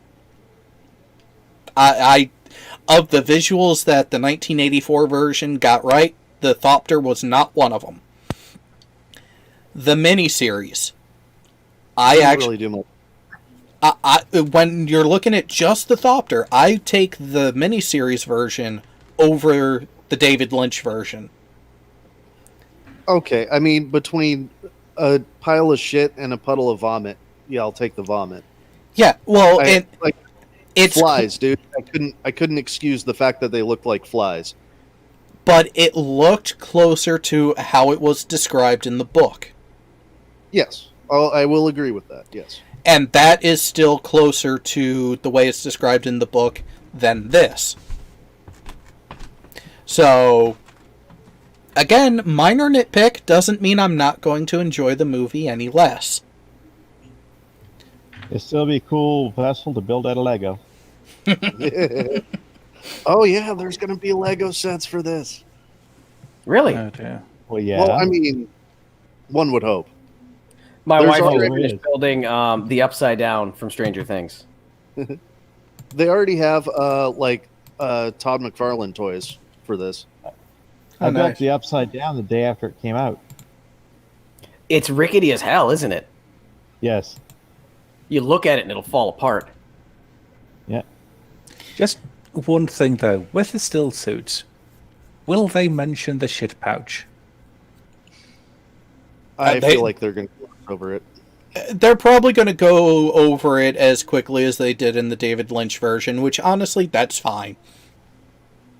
The It's shit just one of pouch those is fun not visible details. to the story. It's all about a shit pouch. Well, Would you wear a still suit? It is the key to this whole thing. in that sort of environment, fuck yeah, I'd wear a still suit. Absolutely. So Well, I gotta know really the shit pouch. The shit pouch, is it kind of like an astronaut's where it's an adult diaper, or is there like a straw that you've It got turns to into a deal nice with? piece of milk fish. It's a pouch where your shit goes in and gets dehydrated. How does it get from excretion to pouch without smearing? Okay, Spoon. so hang on, no. Furball, have you ever worn a thong? No. Fucking liar. I'd like to talk to my attorney.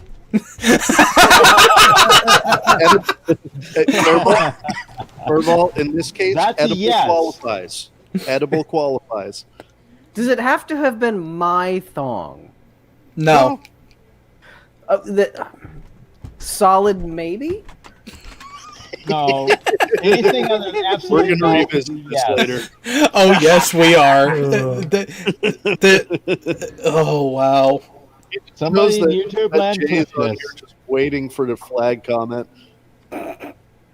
Oh no, I've got plenty of comments to go. I even Well, gave our actually- characters some ideas. While we're still actually on this frame, I have to give kudos to them because that knife actually looks used. Oh, yeah, that's why I stopped it here, because I wanted a view of the Chris knife to see how they handled that, and I'll give them credit for it. It's not as tooth-like as the David Lynch version, which is fine by me. Yeah, it does look like a second-hand knife. There's a few chips out of Is it. it treated or not?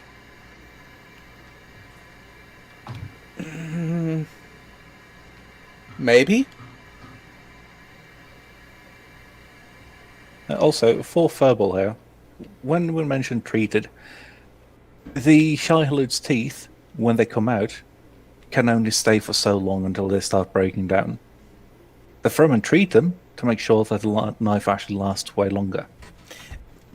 And it also feeds into part of the mythos that wasn't shown in the Lynch movie, which is in the books, that a Fremen that pulls their Chris knife cannot sheath it unless it has touched blood.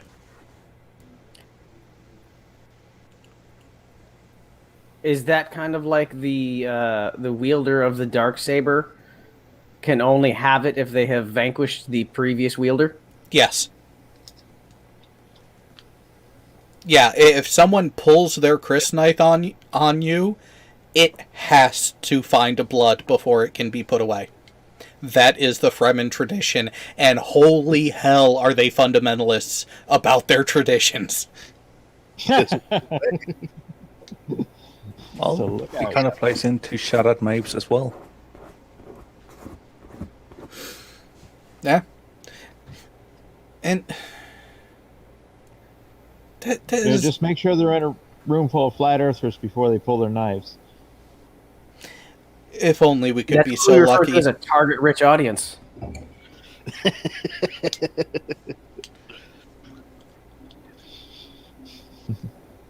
Lock him in a small room with Trump. Yeah, no, the stone burner tearing apart the planet core, that's actually the primary usage of it to destroy a planet. I didn't remember that part. It came up in the later books because the Honored Mattress used quite a few of them on their way back into the known universe. Mm-hmm. And then there's obliterators, which are completely different. Hmm. Do you not remember the obliterators? Yes. Yeah. I've been given that nickname from time to time.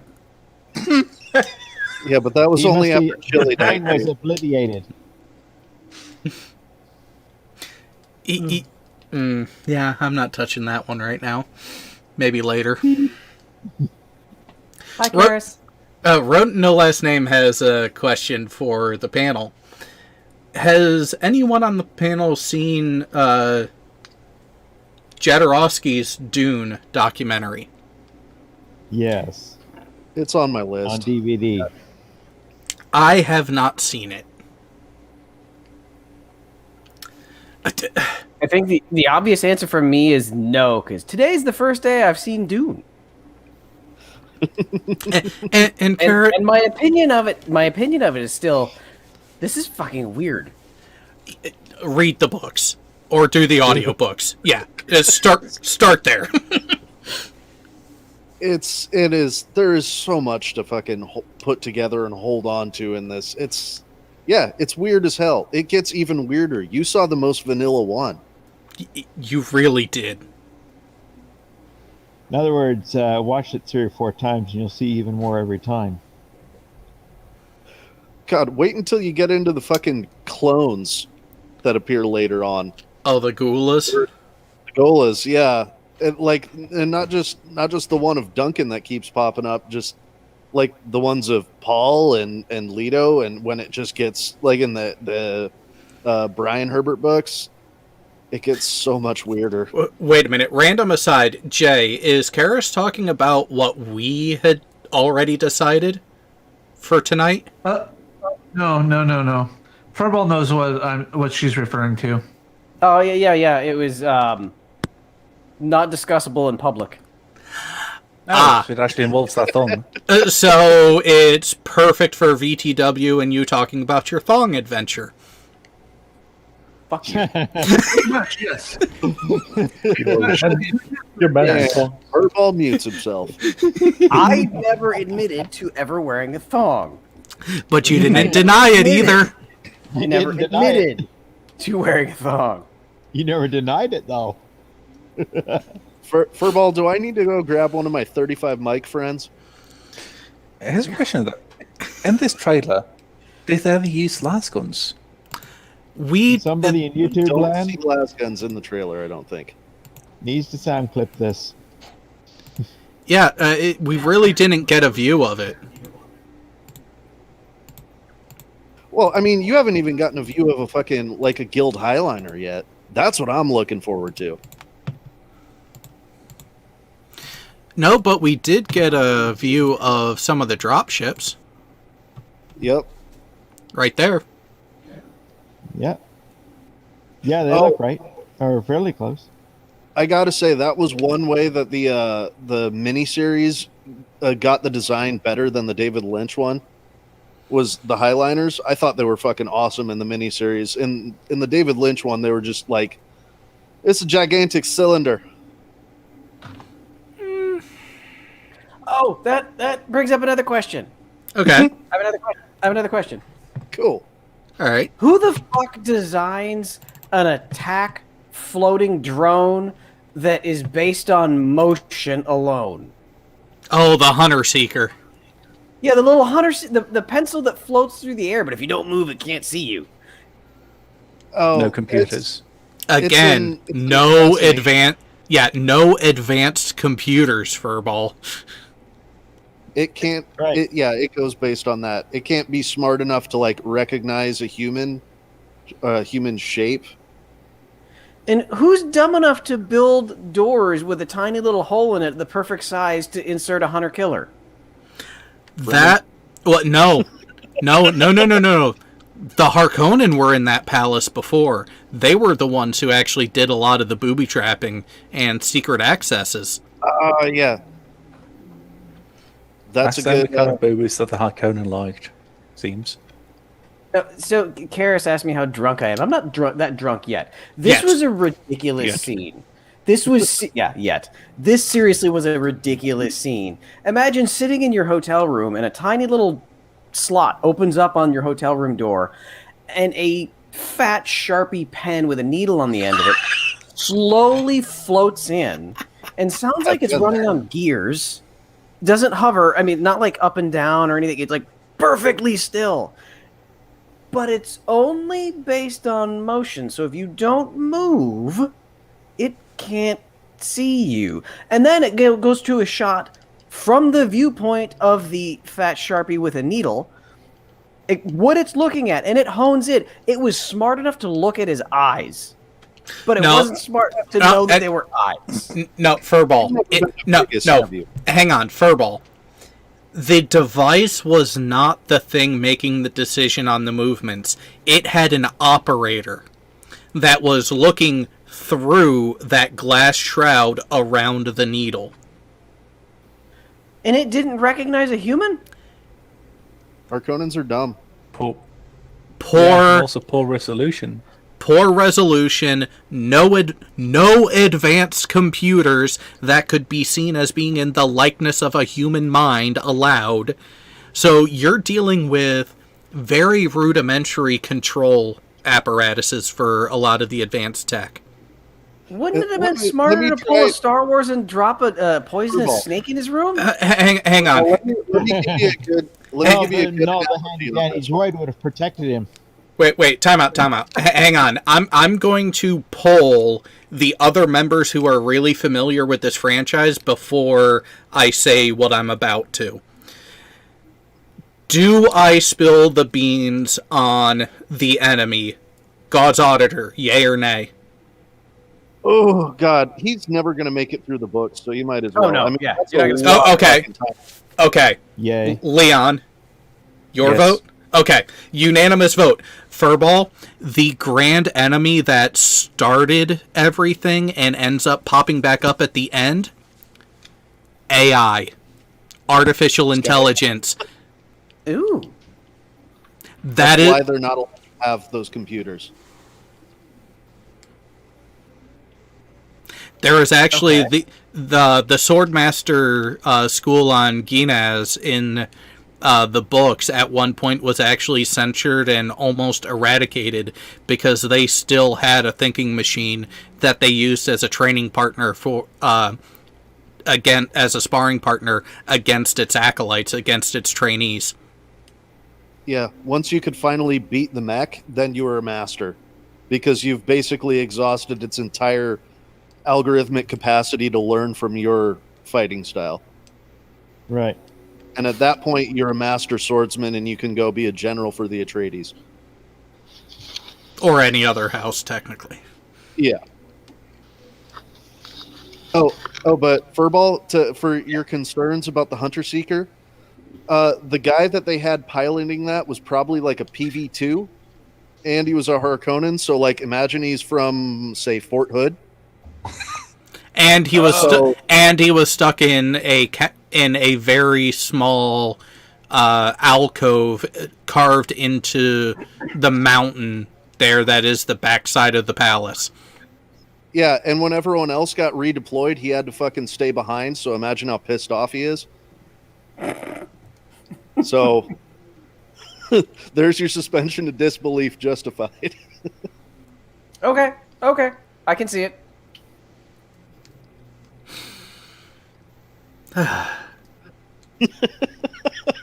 I've really enjoyed this one.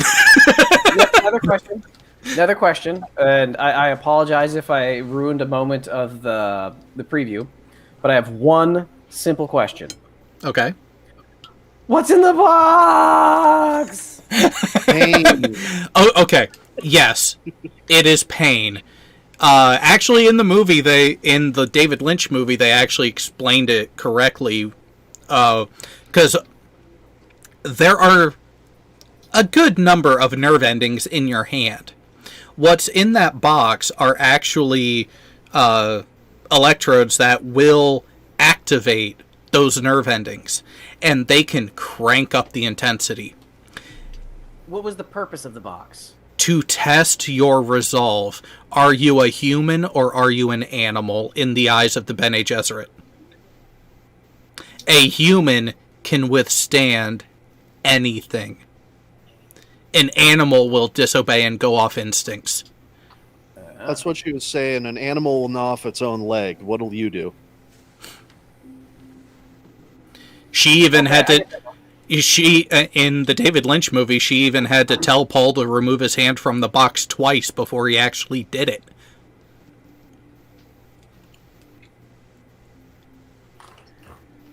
Oh, and the thing that doesn't come across in the movie, there's also a pleasure box. But that doesn't really go in your hand. That's in reality. I don't want to share that. It actually does, but Do they clean it between uses? Maybe. I don't know. The only time it's ever mentioned and shown being used in any of the books is on the Baron's clone. Ah, yes. Yeah. So they actually one of the ways that they so they don't have clones in Dune. They have Golas, which are basically clones from dead flesh. But one of the bonuses that they have is that if you put a Gola through enough stress and pain, Mental stress. Mental stress. Yeah, they have to be put in a position to where the original person would absolutely rebel from what the hell you're doing. And then that stress triggers all of their original memories. So like in the case of Duncan, he's the first Gola to show up. They put him in a position to where he is ordered to kill Paul, and the original Duncan Idaho would fucking cut his own throat before he let harm come to Paul. And so once he's in that situation, suddenly fucking Duncan Idaho is back. So what they're doing with the Baron is that what they do at first is they're like, okay, well, we basically need to Deadpool this motherfucker to get his memories back. So we're going to take all of his limbs and we're going to put these boxes on his feet and his hands. And that didn't work. He enjoyed the pain way too much. He liked it. And then they put then they tried giving him pleasure, and that didn't work. And then I think the way that they ended up making it work was when they put pleasure on one and pain on the other, and then that fucking tore his mind apart a bit or something. Yeah. Oh god, and we haven't even gotten into the issue with Alia. Dude, fucking okay. Which one of her issues? Jared, do you want a break before we go into BTW or not? Yeah. Oh no, it's just all of the nuances, all of these little side stories and subplots that are all throughout Dune. We could literally spend the rest of the year doing just Dune every other week. Oh, we could go fucking chapter by chapter and have plenty of fucking material. At least picking something good to do it with.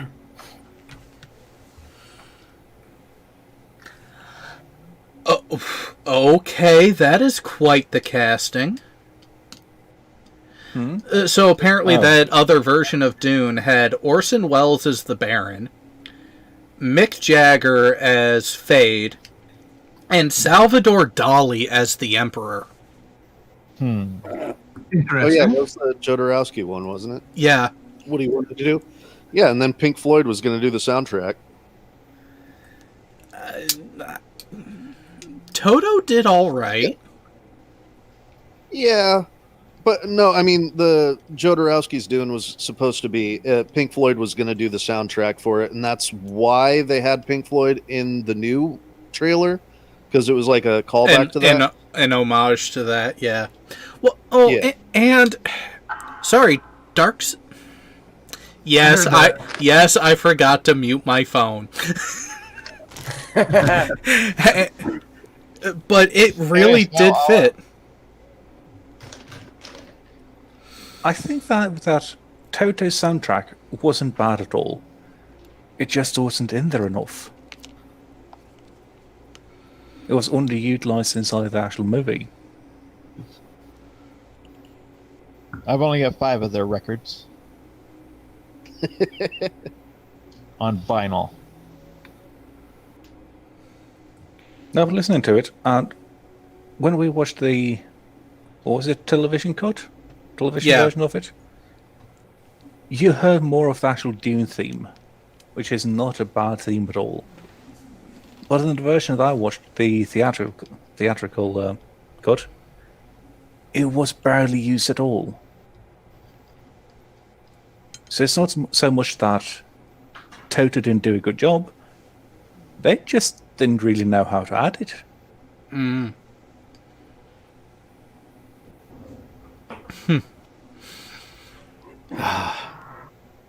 I'm glad that I finally decided that no, we're doing this one now. I've waited long enough, and yeah. Overall, I would say the trailer was worth the wait. But now, when the fuck is the movie supposed to be released? October 1st, the last I saw. I thought they moved it to August since they're doing the HBO Max thing. I don't know, though. This is something that, I want to see it on an IMAX screen. I know, that's the only part. Like, I really, really want to see it, like, tomorrow, but I also want to go and see it on the biggest screen possible with the best sound possible, etc. Like it deserves to be seen in that capacity. Yeah, there are very few movies lately that I've actually wanted to go watch in a theater, to go watch on that large of a screen. This is one of them. Yes. Oh yeah, like you got to go see Star Wars in the theater, and this is like the granddaddy of Star Wars. How about a 120-inch high-resolution television in your living room? That might do the trick for me, but mine's not that size. Oh, Well, you know, mine's that size. Glass Monster, I'm glad you brought that up because now I have the motivation to actually get my setup finished and get that projector screen installed before this comes out. Why haven't you yet? Mine's not a projector. Because I have other things to devote upgrade money to. I am kind of worried though with this movie. Dune is supposed to be in several parts, and we don't actually know where this movie is going to cut off. True. I know where. I'm based on the trailer. I have about an 80% idea of where it's going to cut off, and I think it's going to happen right after he takes the water of life. Because there's a part in the trailer where it's kind of a little hard to notice, but he turns to someone and says, "The future, I can see it." That happens after the water of life. And so that would be a really good spot. Like he goes through all these trials and tribulations and then ends up becoming the fucking ostensibly the Messiah. And that would be a good place to cut it off. And then part 2 is what happens when he's becoming fully awakened in his power. Yeah, the rest of the piracy attacks against the mining operations by the Harkonnens, and then, but with that, Kind of a mirror of the original Star Wars trilogy. Say again? Kind of a mirror of the original Star Wars trilogy, 4, 5, and 6. No, well, here's it. Kind of, yeah. The question is, with that case, where do they end the second movie then? Because storyline-wise, after he took the Water of Life, there was more of the action that ended up getting him into power and him being the Emperor, but there wasn't much left to the first book, and then you have a massive gap until Dune Messiah.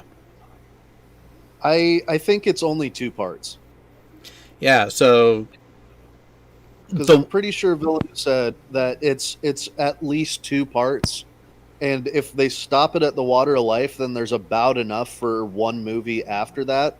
And if he's saying, I think what he means by at least 2 parts is, if people like this shit, I'm doing Dune Messiah. Dune Messiah, yeah.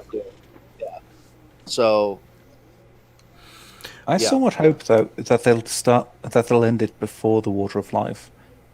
That they'll end it about-ish after after Paul and Jessica have been fully accepted into the tribe. Well, like after a lot of this is go on. A lot of this is going to depend on pacing and how much time they spend on Caladan, and with the setting up everything else on also Gidi Prime and Kaitan. There's a lot of build-up, so we might just get to the Water of Life scene in the first movie, which that wouldn't be a bad cutoff either. Like, literally, he takes the Water of Life, and either right as he takes it, they end it there, so he leaves it on a cliffhanger for the people who don't know what the fuck's going on, and just uses that as amplifying the suspense of it, which wouldn't be a bad artistic direction choice with it. Could work, if done right. But yeah, with if they're just doing Dune as 2 movies, how they progress the storylines to fit into making an appropriate stopping point, even if it is supposed to be meant as a cliffhanger, that, let's be honest, half of this panel is already knows it's not a cliffhanger. Yeah. But how they handle that is going to affect how it's accepted. Yeah, and the only reason that I say that it's going to be, it's at the Water of Life, is purely because in the trailer he says, I can see the future, which is something that he can only do after the Water of Life. But at the same time, you'll get bits and pieces in a trailer for a movie that end up not being there. That's true. His eyes also weren't blue at that point.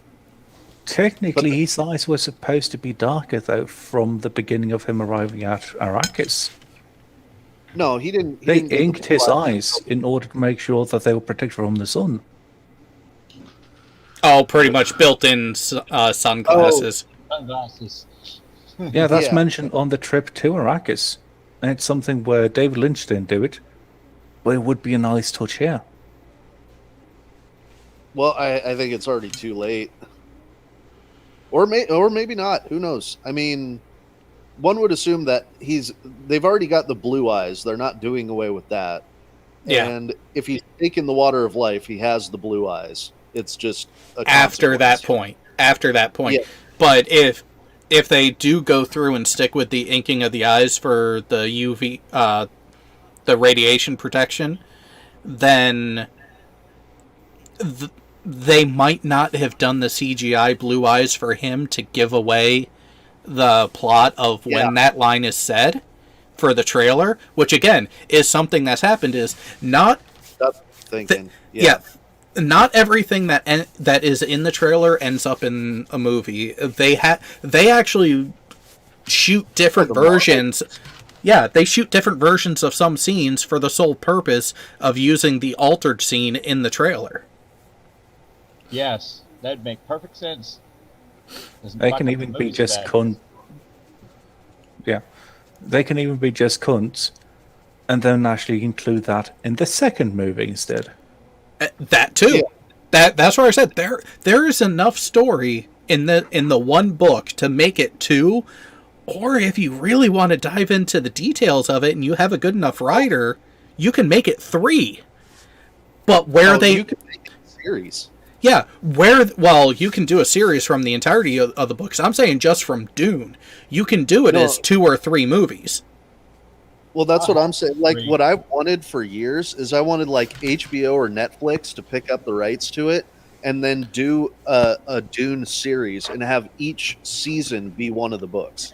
There's enough time in a standard TV series to actually flesh out fully everything, Yes. Yeah, and then you can get into the side storylines and all of that Game of Thrones fucking missed.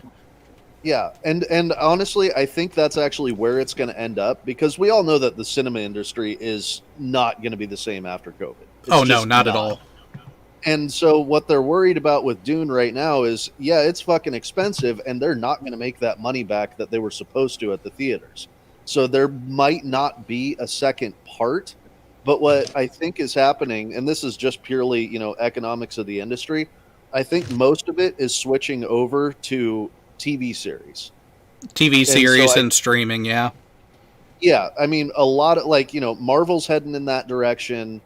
A bunch of other things are heading in that direction. And Dune already actually has a spin-off TV series greenlit. And so I think that what might end up happening is the movie is going to be the introduction. I hope people are going to love it, and then there's going to be demand for more. And I think that the TV shows might end up picking up that slack. I hope. Hey, if that works out that way, no complaints from me, as long as the writing quality remains of an acceptable level. Like, you'll have an off episode here or there, I get it, but overall, don't fuck up the story. That's all I ask. Just don't fuck it up. And if they did it like I'm talking about, that would grind Game of Thrones into the fucking dust. Yeah. I think Dune as an enterprise, like as a whole story unto itself, has miles and away more, I don't know, balls than Game of Thrones. There's just more there too. I hell, vengeance is such a thing in the known universe that they have a particular word for the type of vengeance that's going on. Canly. Yes. That's right. And it's, and there's so much, oh god. You know what? I'm not going to get into etymology of the words. Like, this particular kind of revenge is because I'm trying to take over your entire family plot as well as you wronged me in the past, and we have a historic blood feud. So there's that word. And it's fucking Frank Herbert, so there's another word for one of those things missing. Yep. Again, he took a lot of time in crafting everything. And yeah, wrote in the last name, I'm saying for the people who aren't already aware of the full storyline and everything.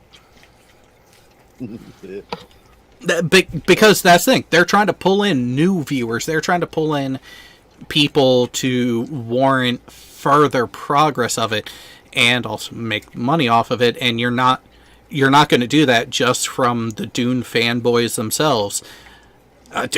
We love the series enough, but we can only go so far. They need to hit a wider audience to make the money back, let alone turn a profit. Yeah, not everyone has years to devote to fucking learning the entire mythos of the entire series of all, like, 15 books or whatever. Fucking you nerds. can't depend on that for your market share. Fuck you. Nerds.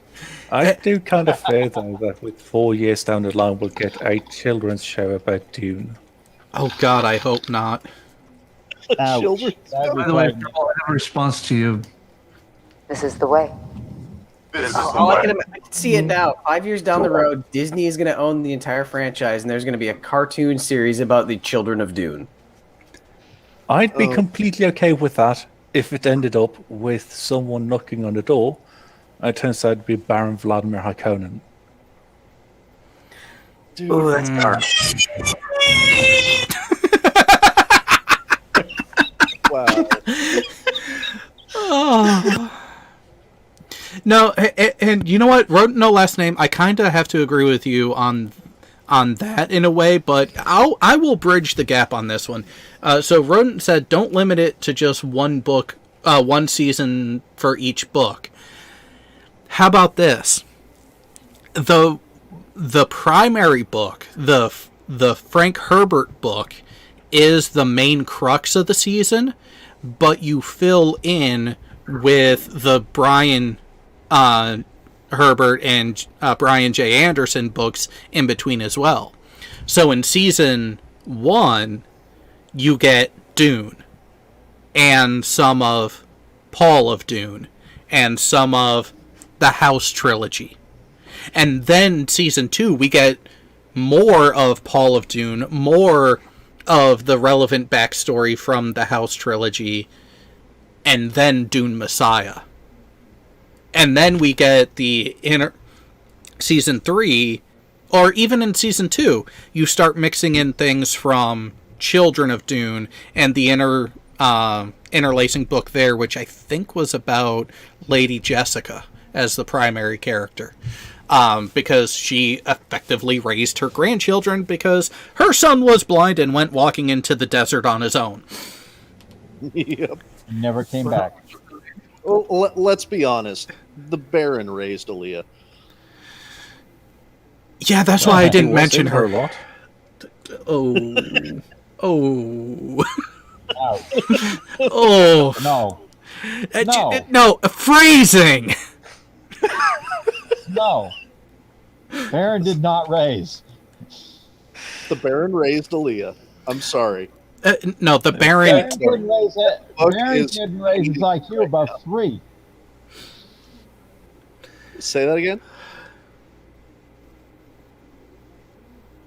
What was that, Glass? I said the Baron couldn't raise his IQ above 3. Oh, the Baron was smart as fuck. You give him credit for that. He's an evil piece of shit, but he was smart. Yes. He was smart and egotistical. And it was his ego that ended up getting him. Shocking, I know. But his initial plan of using Raban to beat the populace into submission and then have Fade come in as the savior wasn't a bad plan. He just didn't count on Paul surviving and being able to rally all the Fremen on the entire fucking planet. I know, he didn't even know how many Fremen were on the fucking planet. A few thousand at most. They were rats. Yeah, there were a few thousand, all right, with another 0 or 2. That's right. No, there weren't much more than 1 million Fremen in the desert total at the time of Dune. High hundreds of thousands, but not quite 1 million. Well, not over 1 million. At least how it's portrayed and typically understood. But that's still a hell of an army. It is. It is. And again, when you're only expecting like maybe 4, 5, 6,000 people, and here you have 4, 5, 6,000 of them coming after you, yeah, it kind of puts a damper on things. Yeah, kind of demoralizing too that it's not just that you have the men fighting you. You have the women fighting you. You have the women throwing their children at you. I was going order to give the others a chance to kill you. I was going to say, some of the kids could kill a Harkonnen. Oh, yes. Yes, they fucking could. And the Sardaukar. Oh, I love the comparison between Fremen and Sardaukar because they essentially grew up in the same environment. So the Baron didn't realize that there was essentially an entire legion of Sardaukar out in the desert just waiting for someone to lead them. They were even better than the Sardaukar. Yeah. Yeah. That's what makes it so funny in the whole thing. The Sardaukar are the fucking creme de la creme. They are the elite. They are the fucking top. And here come the fucking Fremen, who against, what was it? Against a squadron of them, lost 2 people? And just saw them as mere playthings. No, again, it was against an entire company of Sardaukar. They lost 2. Yeah. Which, funny because Sardaukar training is 20 years long on essentially the same sort of planet, but Fremen are, born into it. Okay, Bane. Right. Well, I was really trying not to make a Bane reference there. It's inappropriate. Right. Speaking of Bane, I got to show you the present I got my wife. All right, that'll be a nice little surprise off air. So we are going to call this one to an end. I'm going to take about a 30-ish minute break, and then we will be back live between 8:45 and 9 p.m. with VTW, where we have a word of the night, and it's going to be on everyone to guess what it is. I know it. Oh, no. Oh, yes. It's going to be a lot of fun. We will see you all shortly.